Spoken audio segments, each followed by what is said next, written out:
We're seeing Donald Trump put into power now. He's really pushing back against it. A lot of these other Western countries were all following along. It's getting cold in here. Towards that cliff.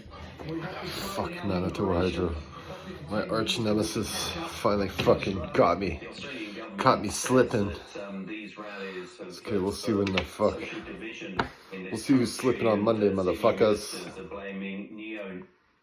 Individuals and far-right groups for fomenting. Man, you gotta be nice to your neighbors. Neo WW2 funny mustache guy. That kind of. Gotta be nice to them. They hook you up with a fucking. The demonstrations today. With a little power. Immigration in this country, immigration in Australia, always a very. I remember in the pandemic. The issue is not immigration. As I mentioned, it's bringing in doctors and engineers versus the people who I had a broken leg. Broken leg skateboarding. Fucking busted my knee. I couldn't walk for 17 months. And, you know, I'm not working. Leftist Western nations are doing.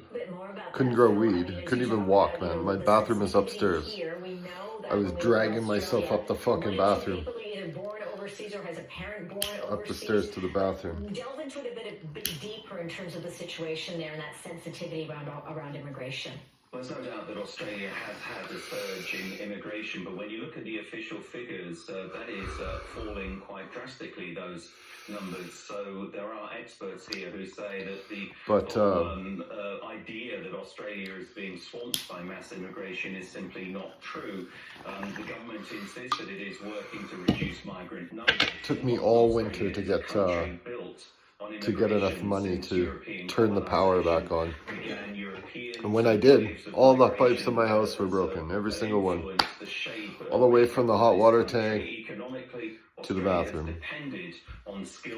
So I had to re-plumb my entire 1,000 square foot house. The country today, there are a significant I started Australians who are feeling disenfranchised, crowded out in the housing market. I think it took me 2 weeks. Migration, it is. But I started on the first day. That's for sure. No, it's basic math. When you have 250,000 houses like in Canada being built every year by. But I learned a few things the last time I had no power. 3 million people. There's immediately a housing shortage. Times 4, times 8. And I tried all year to keep it fucking going. Almost zero, and only leave I just don't make enough money, man. More doctors, to be honest. Nurses, more construction. It's a big house, it's very expensive, costs went up, and that, you know, the money I make hasn't. You need to be kicking out all the temporary foreign workers who are trying to abuse our system and fake refugees. I get fucking beat out by foreign workers, whether it's art or construction.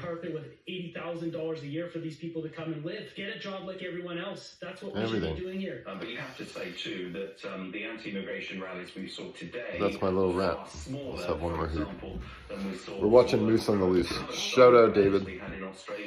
Man, you should let me put some art on your walls. We'll keep a close eye. Phil Mercer for us. I'm actually shocked that he ran this segment on CBC. Canadians need to. Every Canadian should have a little more art in their life. This one here, surprisingly, from CTV News. Mob burns Nigerian woman to her end over Islam blasphemy claim, says police. Got a girl here who lived in the UK for a handful of years. This is her take of what it's like living there. I spent the last 3 years living in England as an American, and everyone always asks me if it's as bad as they say.